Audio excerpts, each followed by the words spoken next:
We're Hey, live. podcast listeners. Thank you so much for joining us. This is Victoria here, host of What's Your Brand Story podcast, where we bring on guests to talk about what their brand story is, how they started, what compelled them, and all that good stuff. I have an amazing guest, beautiful Elizabeth Judith here with me. She is a holistic ADHD coach and creator of this, what is it? Love, The discipline, loving discipline method. Yeah. loving discipline methods. So thank you so much for joining. I appreciate it. I'm so grateful and thankful because I know that you're gonna drop the gems.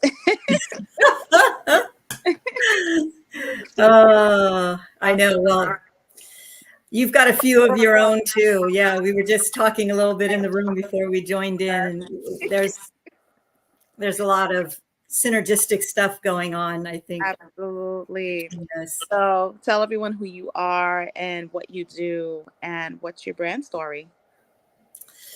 Well, that's, as we were talking about, my brand story is evolving.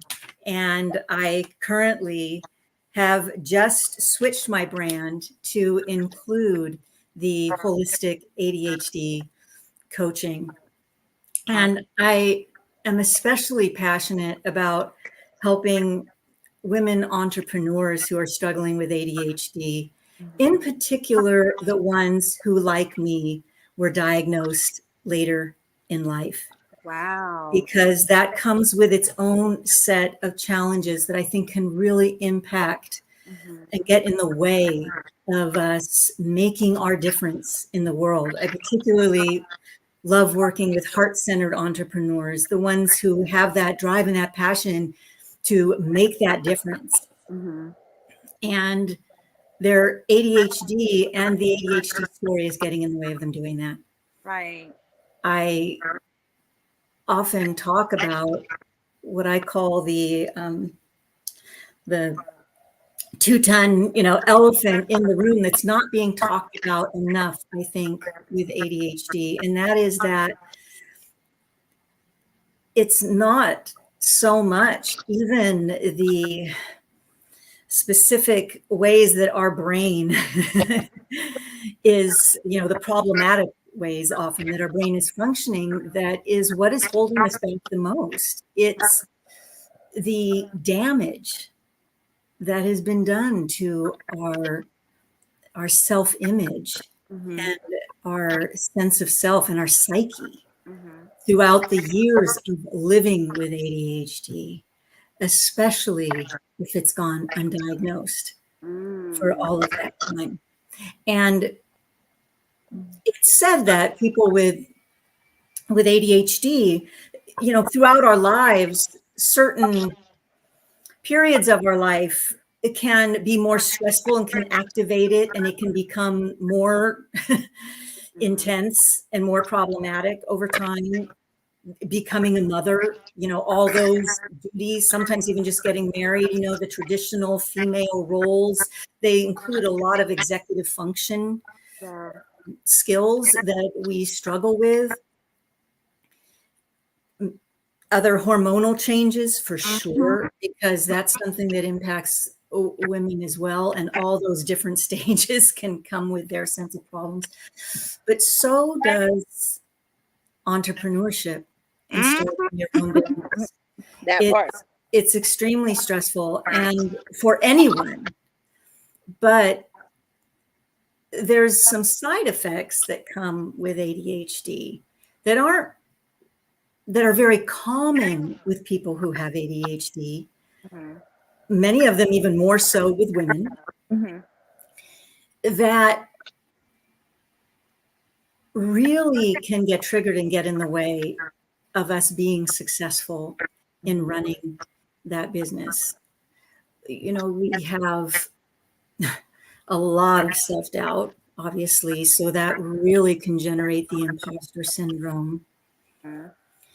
for sure. There's rejection sensitivity dysphoria, Mhm. which so it can be extremely scary for us, Yeah. to those of us who are doing the business where we're going to put ourselves out there in the world where we may not, you might get rejected. We might get comments that, and they can hit us particularly hard. Yeah. People pleasing. So we wind up focusing way too much on what do they want, trying to make everybody else happy, and not being able to follow our heart and make that unique impact that only we can make. Exactly. The list goes, on and on and on. Mm-hmm. So, yeah. And like I said, this is new for me. I've been coaching now for quite a few years. Mm-hmm. Nearly a decade now. That's been a long journey for myself. And I got into that actually from a place of, I've always been a seeker, first of all, but from my own pain. Right. And I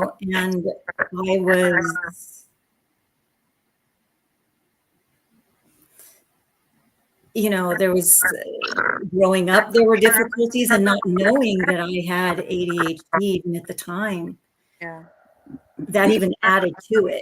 There were family dynamics, but that just even made it worse. All my life, teachers told me I'm not living up to my potential. Wow, that's crazy. Yeah. It's and even though I was diagnosed as gifted too, that's another misnomer. A lot of people, people with ADHD, they say, sometimes they're not diagnosed because people say, oh, you couldn't have ADHD, you're too intelligent. It's like, oh no, we are highly intelligent, but we can get labeled, especially the women, as ditzy. Mm-hmm. And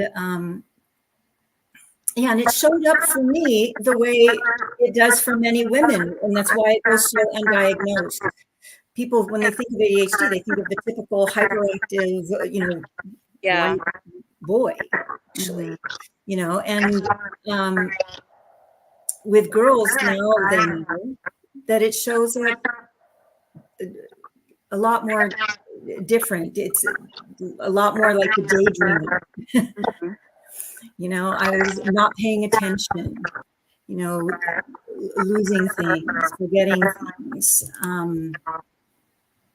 And it's really interesting because in first through fourth grade, I was at Catholic school and I was getting great grades. Mm-hmm. And then I went to public school, and my fifth grade teacher was my favorite teacher of all. Mm-hmm. And she really, now that I know I had ADHD, she fed into my interest. I mean, she was amazing. She really helped me stay motivated and get things done and stay focused, because if I got all that stuff done, then I got to do all this other amazing creative stuff that lit me up. Right. And it was after that that I started to struggle. I was also getting older, and you have to be more organized. Mm-hmm.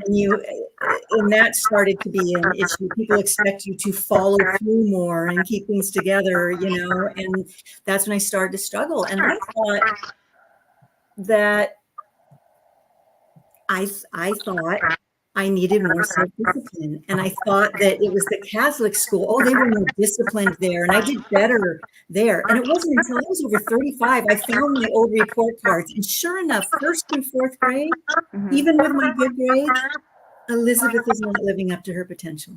Wow, that's crazy. Yeah. And I'm like, what were they seeing? I still am not quite sure what they were seeing, because I was well behaved. This is the other thing that happens with many women. They might even be performing in school, but it takes a heavy toll, a lot of anxiety, and for us to mask and try to behave like we're normal and everything's, just fine. So as a result, by the time I graduated from high school, I decided to go to work for my dad, who was a successful entrepreneur, which wasn't really what I wanted to do. Mm-hmm. I wanted to go to college, and I wanted to study theater and psychology, but I was just too intimidated by it all, to be honest. And I needed someone to help me do those kind of uncomfortable things, and my parents were not also encouraging that. Yeah. And I think sometimes we really need that. when we have ADHD too, that initiating and doing those kind of more uncomfortable, scary things that seem complicated. And, so, and as a combination of that, I wound up getting married, my first boyfriend, very young, and wound up being married over 31 years. And there was a lot of things that were very unhealthy about that. Yeah. And you can wind up staying longer because it's too scary, that adulting stuff. And, sometimes some of that damage too, it doesn't have to be outright trauma. Just, it's said, I'm trying to remember the number. I think it's 10,000 or 20,000 by the time we're 10 years old. People with ADHD have heard like that many more negative messages than a neurotypical child. And, as a young kid, when I lost my coat one more time, my dad,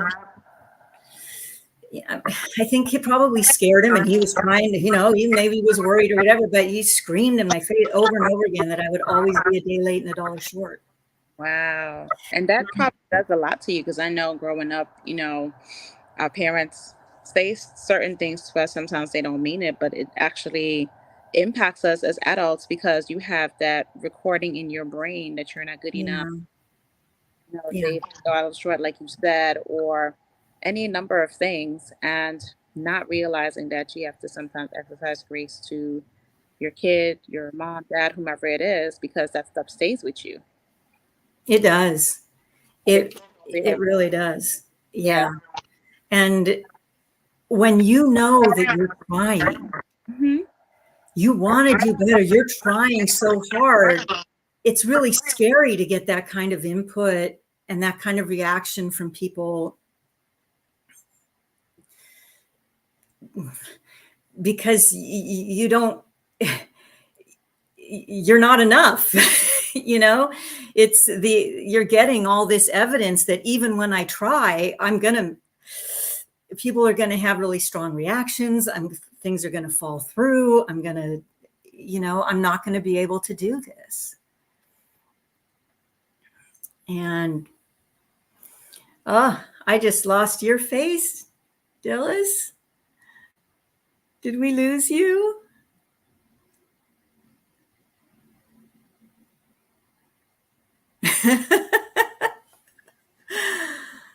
Well, hopefully Dillis is going to be able to pop back into the room. Here she comes. There we go. It's all good. It's technology. What can we say? Yeah. No, I'm glad you were able to pop back in. I'm like, oh no, I'm in the room all by myself. You're good.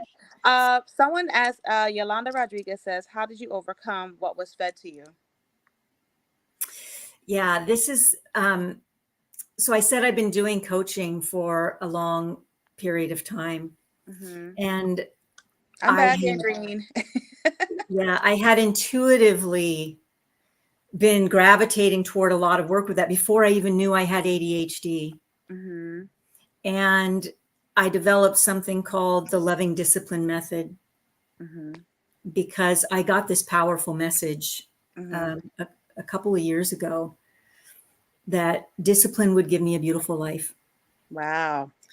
Yeah. And it was, to be honest, it was from spirit, and it was powerful. And it was almost like it felt almost like oh yeah. But there was something about it that really was gnawing at me. And it was that word beautiful, a beautiful life.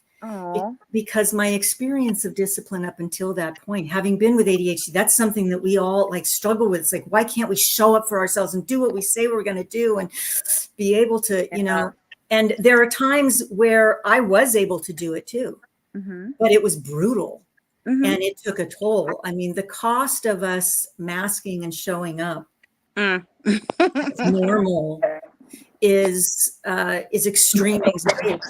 Yeah. And I mean, I had a physical therapist tell me she felt like she was working on a shock patient.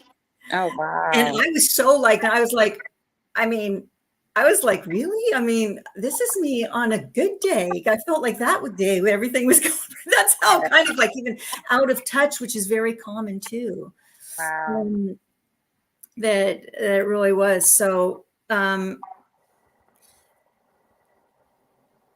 got really curious because I could tell that that message was coming from an important place, and I couldn't let it go. And so it sent me on a quest to figure out, what that beautiful life could be.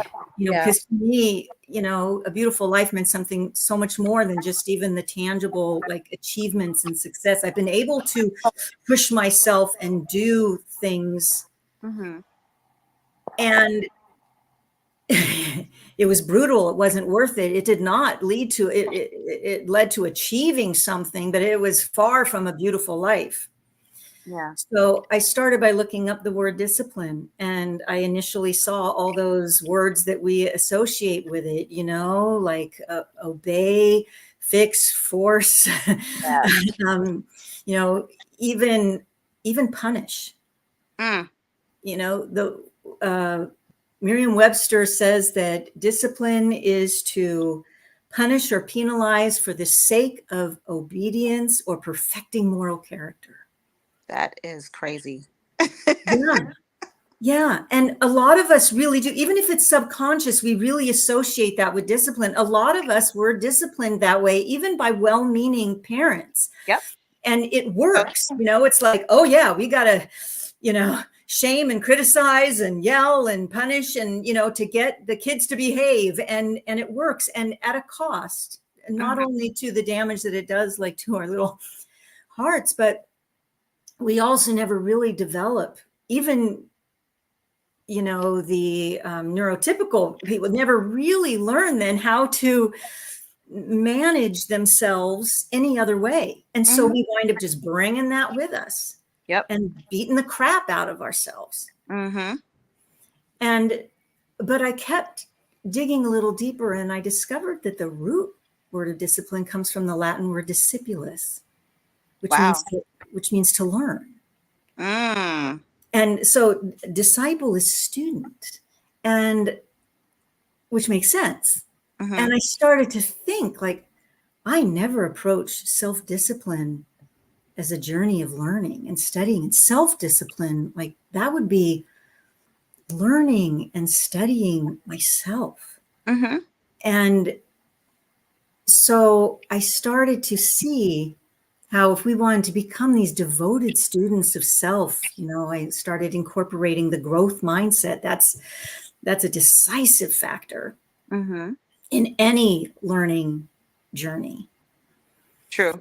And how fixed our mindsets are when we are being hard on ourselves. Yeah, you keep, like I said earlier, that recording in the brain, the imposter syndrome, especially when you are trying to do something, or especially as entrepreneurs, for instance, when we're coming up with a specific program or package, or even when it comes to pricing, how we want to price, how we want to charge. And sometimes you are so afraid to say, like, okay, like, what's your price? $15,000 or $5,000. And you hesitate to say it because you're scared that no one's going to work with you. It's all these different types of things that go on in the mind.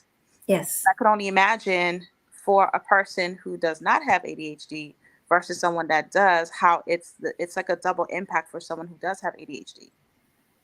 It's absolutely true. Yeah, it's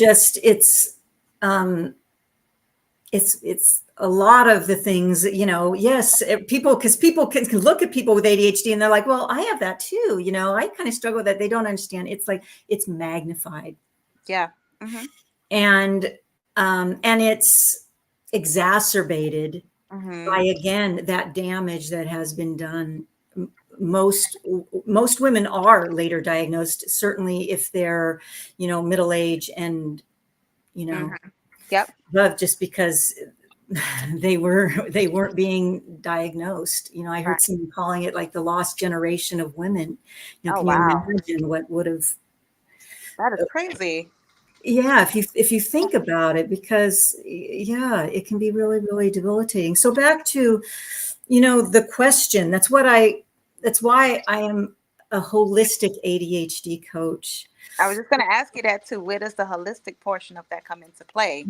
It's because what I've found is that even though I'm now in the process of rebranding, I've been doing this work with the Loving Discipline Method, which, by the way, is beautiful for anyone. Mm-hmm. But I've been finding it's particularly, it's a match made in heaven for people with ADHD, because it really is a journey. We can't just go out there and learn even all these tools and strategies to help with the deficiencies of the way our brain works. Every person and every ADHD brain is different. We have to really understand and know ourselves as well. So there's that aspect of it. So that's a learning, ever evolving process. Even when we find something that works, we can become bored with it and have to continue to evolve it. You know, it doesn't work the same way as it did before. So, and that's what the Loving Discipline journey is. It's really embracing this journey of self. First and foremost, it really is about healing the relationship with self. And that involves a lot of, you know, different pieces. Yeah. But we initially start with even just rebuilding that self-trust, because that's something that I think people with ADHD really, really lack. And yeah, and there's all these pieces. There's a like the 3 pillars to the Loving Discipline Method that helps people at least understand, you know, some of the working pieces. I call it pro-self approach, but it's an acronym. And the P, you know, first of all, to be pro anything, you really have to be, you know, dedicated to something. And above all else, you know, when we're embracing the Loving Discipline Method, we have to put the health of our relationship with ourselves first and foremost. And the P stands for presence. Yolanda says self-discipline is so important to growing and relearning the beauty of who we are, healing. That's beautiful. It really is. And when we embrace it from this place, I say that, you know, the Loving Discipline Method is a radical but gentle approach to self-discipline and self-mastery.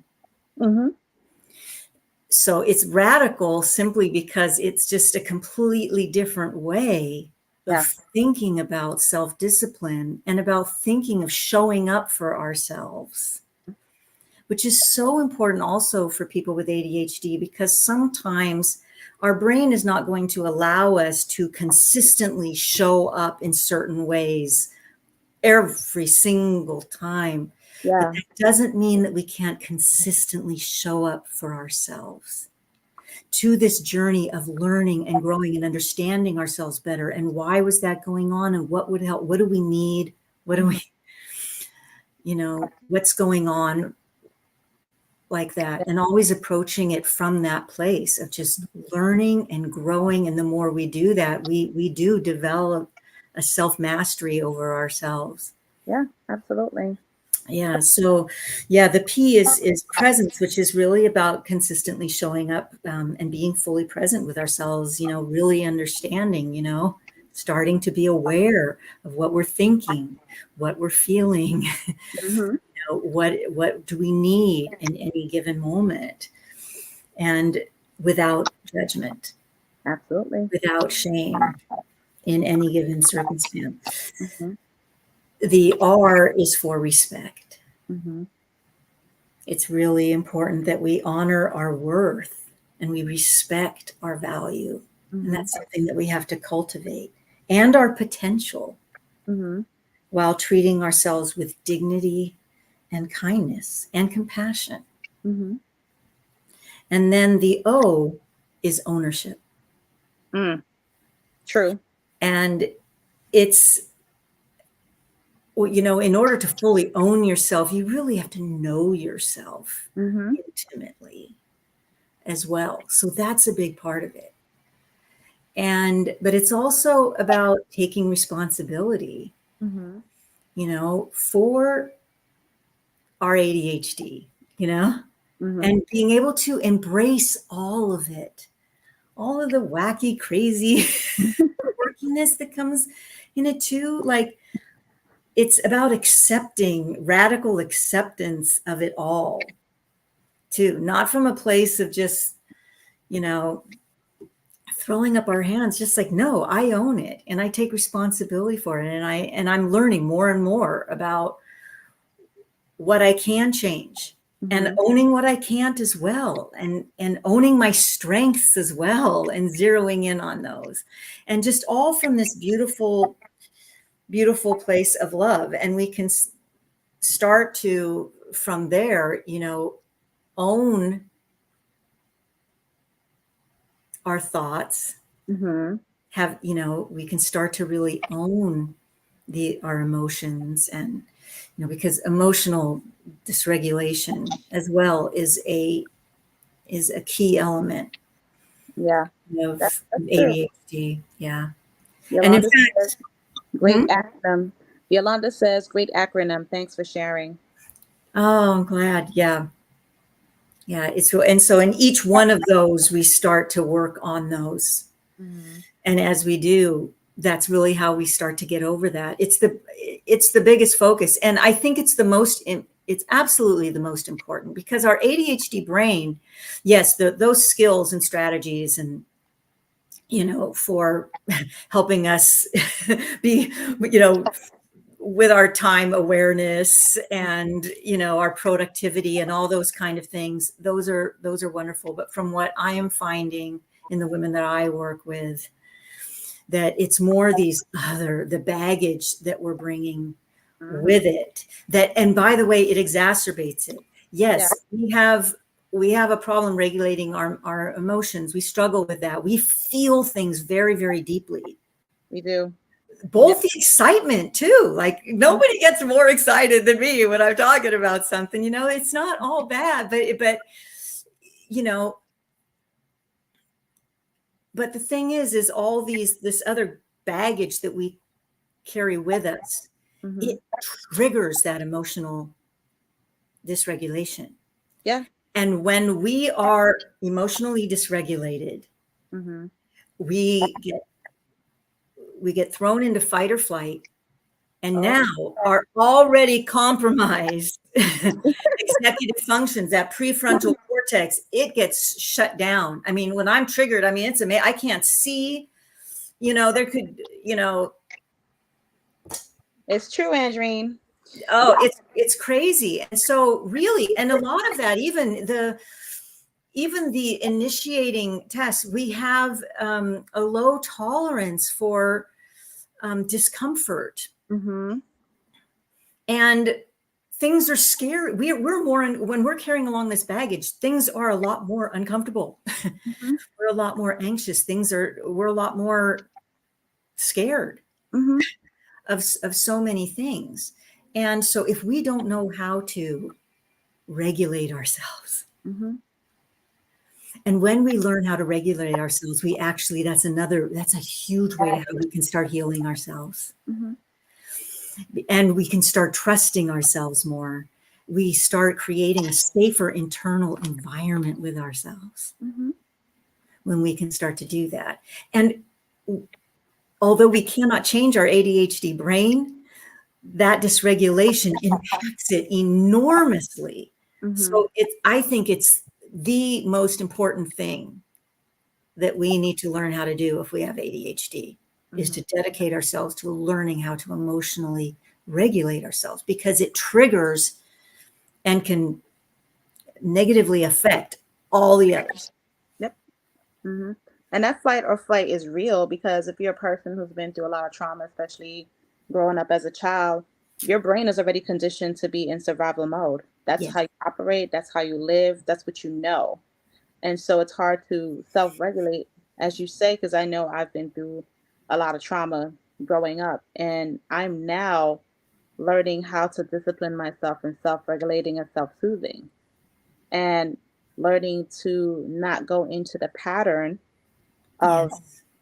fight or flight, and being Yeah. present with the self and being able to give myself permission to feel, to cry, to release, to go through all of the emotions, to tell myself the truth of whatever that truth is at that moment that it's Mm. happening, and being able to sit with it and give myself grace and compassion all at the same time.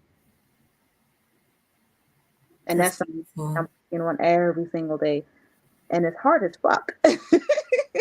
It's hard as fuck, especially when you've been through so much and your go-to is fight or flight. And fight Yes. or flight becomes your way of life. And sometimes I feel like a lot of people don't understand that level of how the fight or flight is something that's a survival mechanism for a lot of people, especially a lot of women who've been through trauma. And so when you're in it, you're not thinking about self-regulation. You're thinking about, I need to get the fuck out like now, today, this minute, this moment. And I don't know what to do.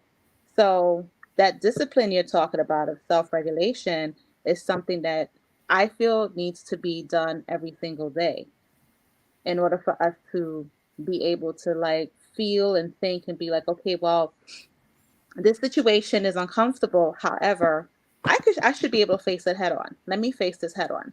Let me not run. Yes. Let me not Yeah. run. And to add to what you were saying earlier about being able to know when something is not good for you or not working, to be able to walk away from it Yes. and not feel guilty about it. Yes. Mm-hmm. Yeah. So many people, certainly people who've been through trauma, but people with ADHD too, we've been so discounted, invalidated. You Mm-hmm. know, we don't know how to listen to that so much. The women in particular wind up becoming people pleasers. We're trying to prove and show that we're enough by doing, and all of that just shuts all of that down, which destroys our relationship with ourselves, because each time you're like, instead, every time we run away from how we feel, we're abandoning ourselves.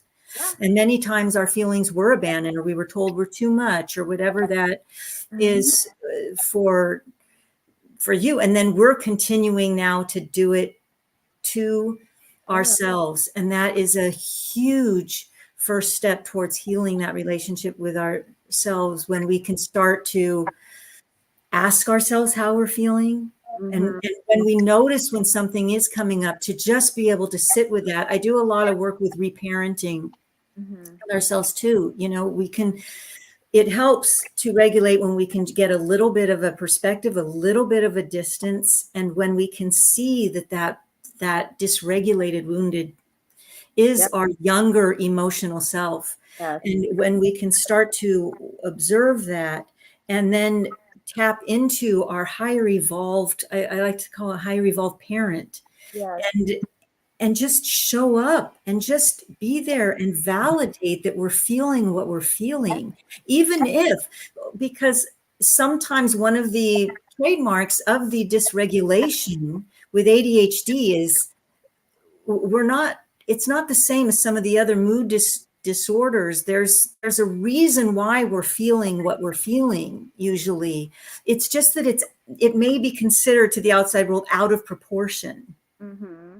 you know, to what's going on. And we even recognize that, and we can wind up invalidating ourselves as well, and shutting that down, and shaming ourselves for the way we feel. And it's like, no, no, no. If you think of that as this young child, Yeah. it's like, no, they just want to know that they're not alone. Yeah. And it's amazing how when you show up and you've got these two parts of yourself present, how not alone you feel when you start to practice that. Yeah. You know, Yolanda says, in general, women do that, always available for everyone's needs. That is so fucking true. yeah. Always available for everyone's needs. I know there was a point in my life where I went through child sexual abuse, and I was 7 years old when it happened to me. And instantaneously, I became a child that wanted to like not be here. I would think about how I was going to ends my life, do this next and the other at 7 years old because of what happened to me, because I felt like, what did I do wrong? Why wasn't someone there to protect me or do this or do that? And as an adult, I became such a people pleaser because it's like, just love me, just see me, just acknowledge me, just validate me. And so there's times in my life where people who I love deeply, because I love hard and I love deep, because I always want another person to experience what it feels like to be special and loved and cared for. And I offer so much grace and compassion. And so when that's not given to me in return, like it really, really cracks something in my soul. And then I have to like rebuild that all over again. I have to go through the healing process all over again.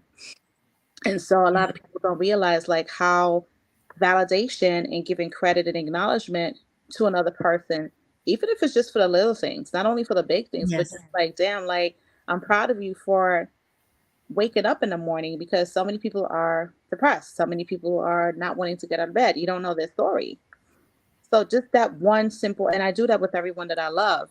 If the little things, I'm proud of you. I'm proud of you. I'm super proud of you. I love the fact that you are giving of yourself to yourself. All those types of different things. Yeah. And it's not easy.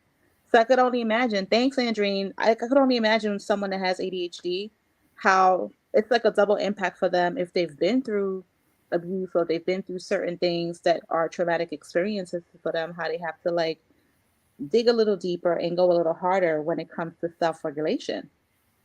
Yes. Yes. Mhm. Absolutely. Yeah, I'm so sorry that you went through that. And a big part is learning how to, we're meant to be interdependent. Mhm. This is not about, learning how to be an island, but it's so important when we are able to have that healthy dose of being able to provide that love and validation for ourselves. And once we do that, now we can, in a healthy way, go out there and seek it, because that's part of us feeling confident. Us being able to meet our own needs means also that we can go out there and find other people to help us meet our needs. And we're whole enough that we can recognize, look, there's going to be people out there who are either unable or unwilling or both to Mhm. be able to do that for us. And Absolutely. we can, as the stronger we get, we can just recognize that you know, that has to do with them, Mhm.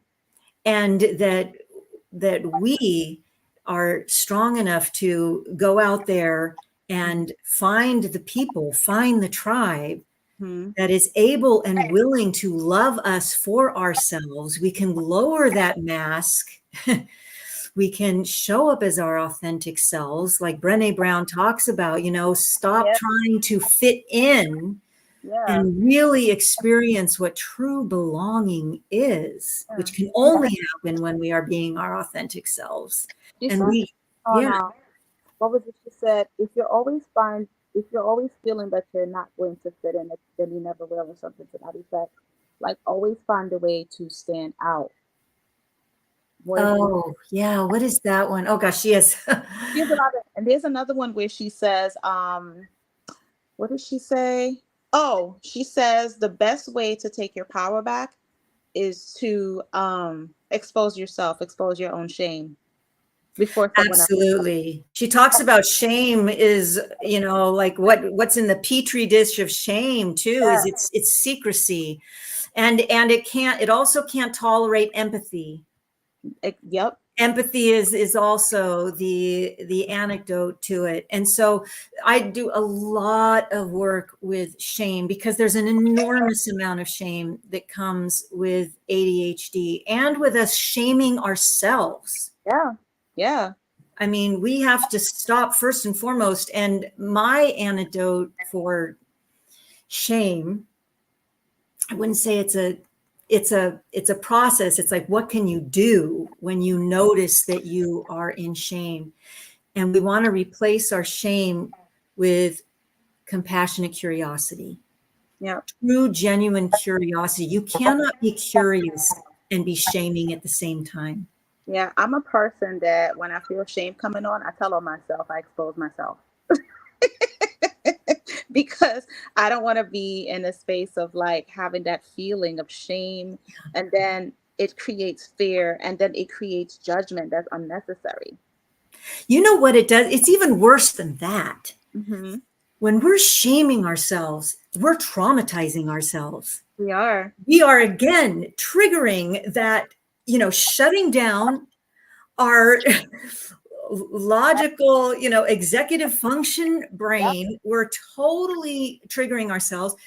It feels so bad that Hmm. we have to soothe ourselves. Yeah. And when we haven't done the work, we haven't learned the healthy ways that we can process and deal and soothe those crazy emotions that we're feeling. So what do? We wind up engaging in these other problematic behaviors that we're trying to be disciplined about in the first place, trying to get ourselves to do. We hide, we avoid, we do whatever we have to do. And some of them are more problematic than others, but none of them are good. None of them really help. And then we shame ourselves about that. Yeah, because it's a vicious cycle of I am not good enough. What am I doing wrong? What's wrong with me? Yeah. That's the imposter syndrome that's constantly in the brain. So when that happens to me, I don't know if you know who Lisa Nichols is. Oh, I adore Lisa Nichols. Well, she has a video on YouTube that I keep on repeat, and it's called "I Am Enough." And she talks about when you want change to happen, you have to do something you've never done, say something you've never said, live the life that you want to live. And when you're looking at the edge of life, how do you want to how do you want to navigate your life? Like you're the creator of your own destiny and how you want life to be for yourself. And she goes through these different mantras and affirmations, and I listen to it in the morning before I wake up sometimes, especially when I'm going through moments of like, Beautiful. shit, I failed again at this, or I did this wrong, or my mistake, or regret, or whatever. And I'm like, no, we're not. We're going to change the narrative.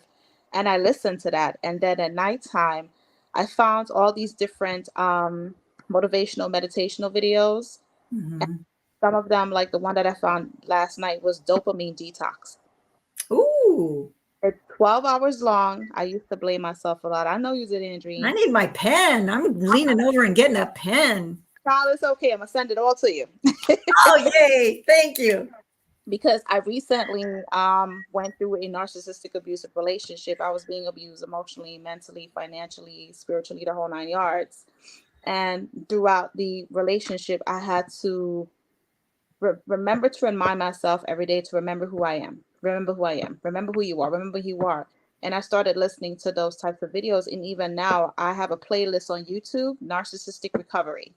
So I am retraining my brain to build its muscle up again while I'm sleeping, for me not to have the triggers or the Yes. PTSD that comes along with it, and the ruminating thoughts and the flashbacks and so on and so forth. But it's a process for me.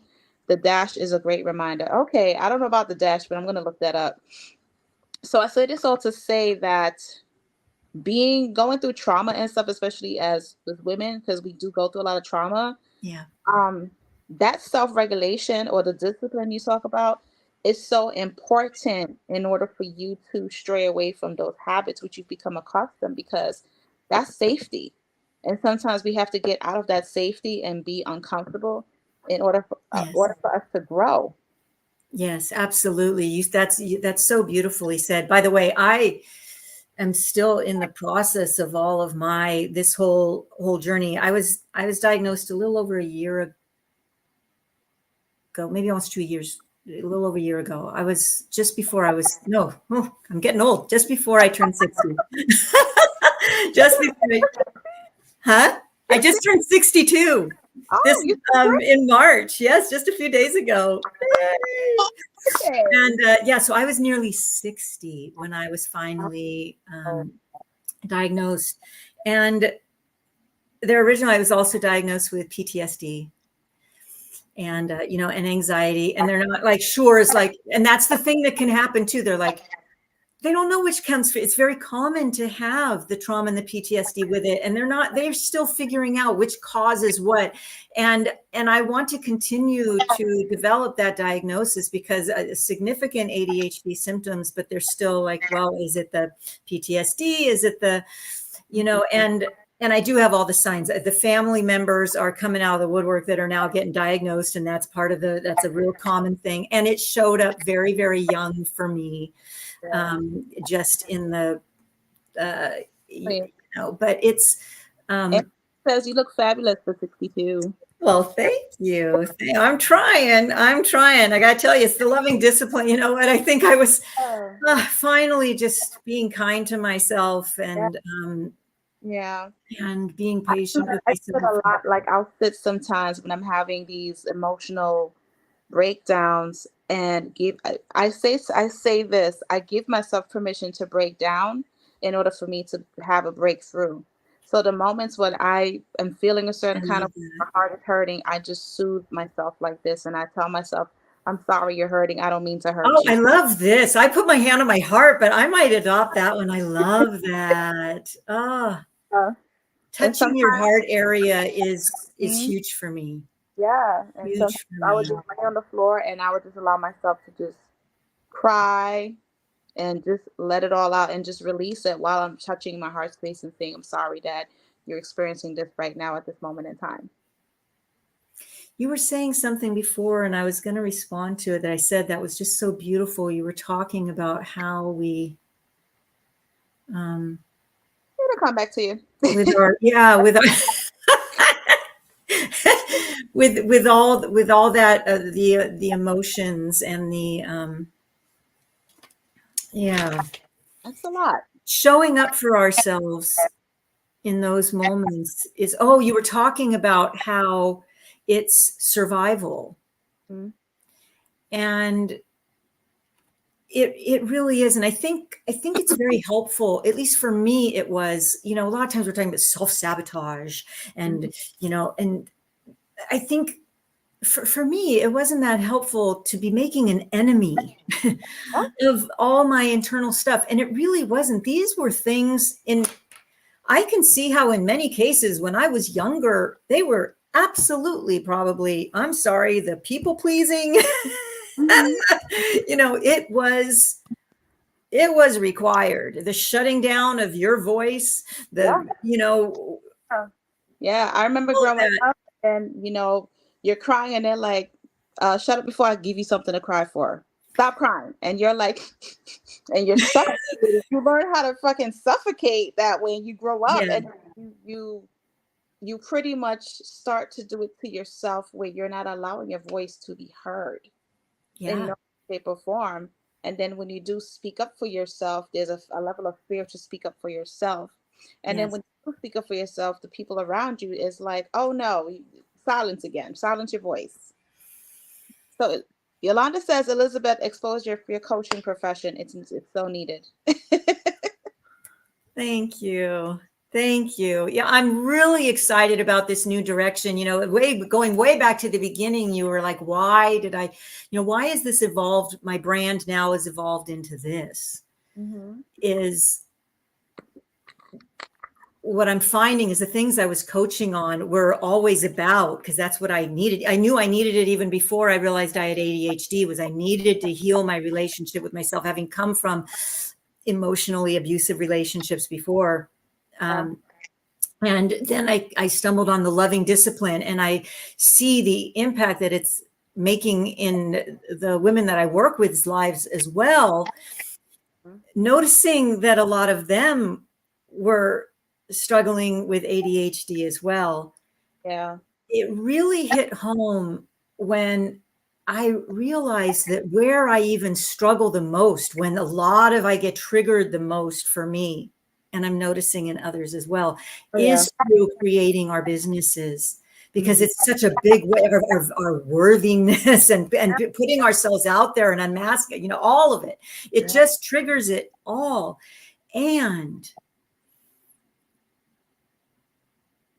I know how, not to toot my own horn. I'm just No, being, no, we're gonna I'm toot just being authentic, and I see it in you your too.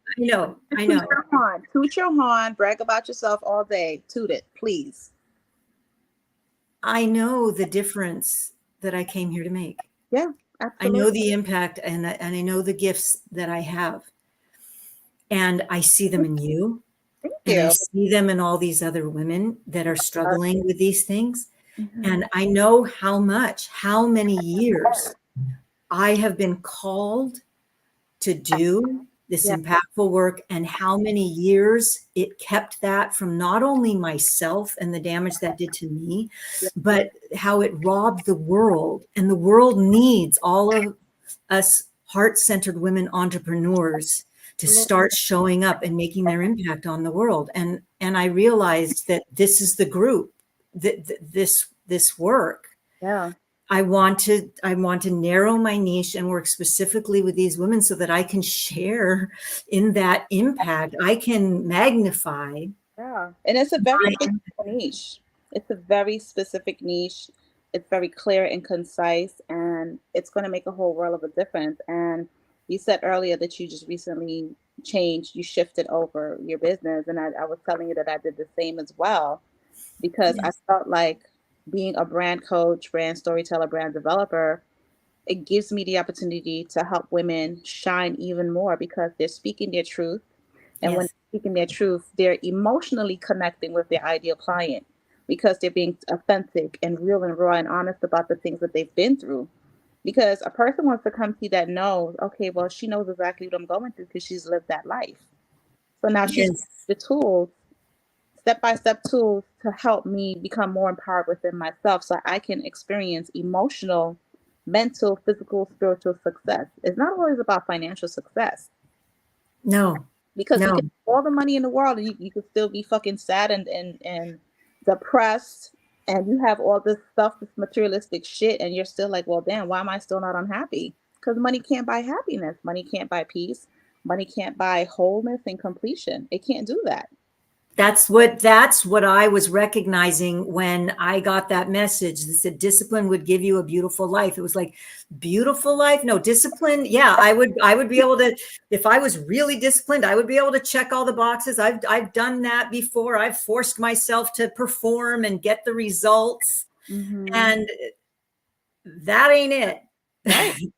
I'm a kind of person that I've made so many fucking mistakes, especially when it comes to relationships. I've been in too many relationships that I can count.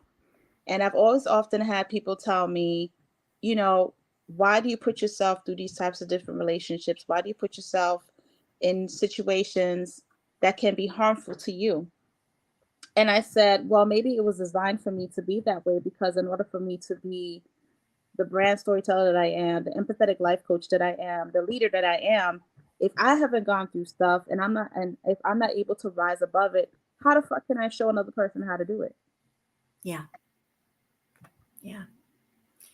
I love that. One of the things, a big part of my work I also do is help people rewrite Their story.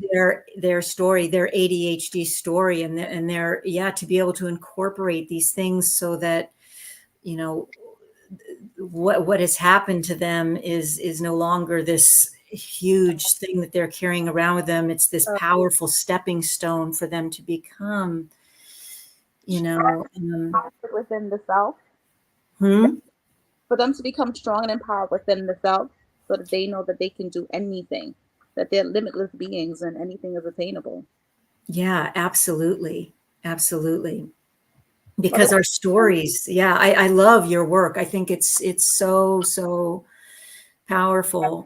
And the absolutely. stories, I like to say that our stories, that our storytelling ability as human beings, we have spiritual gifts, but I think that our human superpower Mm-hmm. is storytelling. that Absolutely.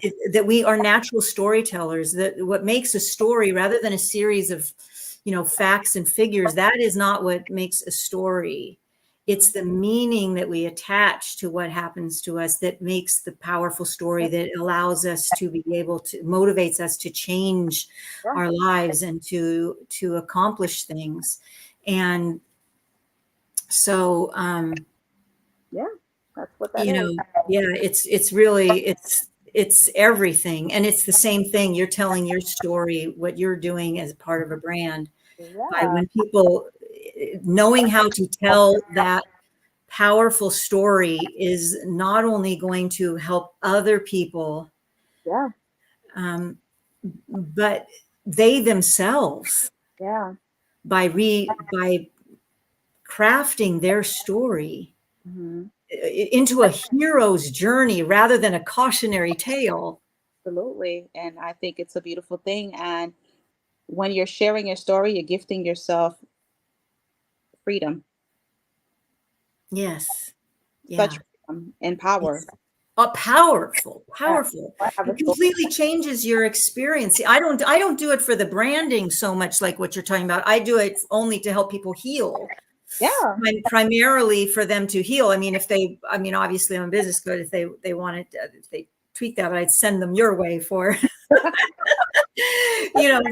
the brand story. But, you but know, your story, when you're telling your story, what you're doing is you're bridging that emotional connection with them. You're connecting with them on an emotional and mental level. And your yes, story, by telling your story, you're actually showing them, I have your best interest at heart. I have your yeah, best, you can come over here and not be judged because I know exactly what you're going through, and I'm here to guide you authentically, lovingly, compassionately with grace. it's instant credibility, and that goes right to their heart. Stories speak Yeah, to us on that human level, that all the credentials and, it never can. absolutely. You're Yeah. welcome. Having the conversation. Who is CS? I don't know. Somebody CS. I think that's one of my people. That's Okay, awesome. good. Yay. Yeah. Oh That yeah, would be Christina, I think. your story is really helping so many people. The fact that you're able to own that you were diagnosed with ADHD and how it's impacted your life and how you decided, instead of saying, woe is me, and going into victimhood, you went into Christina the Cookie Monster. Okay. Yep, I was spot on. That's who that is. You went into hero mode and thriver. That's Yeah. what you did. You went into hero mode and thriver, and you're showing other women by you showing up for yourself and how you're taking care of yourself and creating such an amazing, beautiful experience for them to say, well, damn, I know I have ADHD, but I can do all things still. It's not a death Oh, sentence. yeah. It's not. No, no, it's not. Yeah. Right. Yeah. Yeah, it's That's, not. she has ADHD, and I always tell her how proud of her I am for all of the amazing things she's doing, her being a creative, her being this, her doing that, her doing, because I feel like when people have certain things, you have to be a champion of them because they're already beating themselves up and beating themselves Yes. down. So Yes. pour life into them, speak life over them, and say, "Hey, you're doing a great job. I'm so fucking proud of you. Keep it up."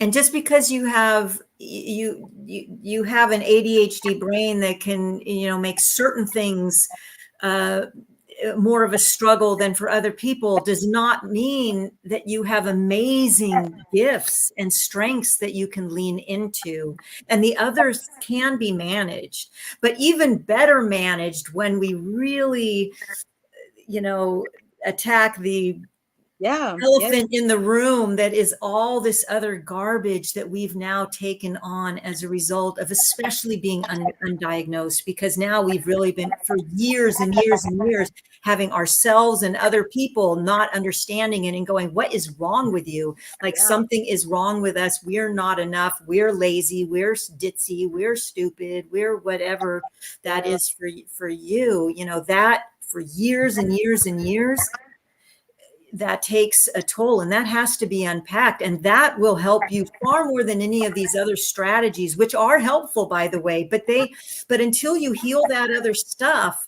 they Mhm. don't they It doesn't. can't really work. Yeah, it's still wonky. It'll be very, Or because let her. it's the other stuff that's the bigger issue, honestly, I think. My Yeah. Speaking of holistic, I remember, I think it was in 2018 in Savannah, I went to a spiritual expo, and there was a woman there. She was a spiritual teacher, and she was talking about people who are diagnosed with ADHD, ADD, schizophrenia, and autism are Mm. untrained shamans. Wow. Said that they are untrained shamans, and these are their gifts, and they just have to learn how to perfect the gifts. Yes, there's a lot of people who say, and I like to see it that way. Some people get triggered by that, and that's okay too. You know what I mean? Because it's however you want to think about it, but there are amazing. I feel that there's things about my brain that Mhm. like I love the fact that I feel so intensely. I would love to be able to learn how to navigate and regulate the negative emotions and the fight or flight and all of that. But I love when I am really plugged into my passion, when I am really plugged into my excitement and my interest and my, we tend to be very innovative when we can heal ourselves. Do you know that people with ADHD are 5 times more prone to become entrepreneurs? I had no idea. They are, partly because they have a hard time fitting into the work thing, but there are strengths typical Mm. in the brain, like they are highly innovative and creative. They are more comfortable with taking risks. That's what I want to free in the women, because I know that's in me. I know that I'm being driven by that. And yet all the other garbage is creating this enormous amount of fear and anxiety that's getting in the way of that isn't part of just even my logical. It's coming from all that other stuff. Absolutely. I'm a You huge risker.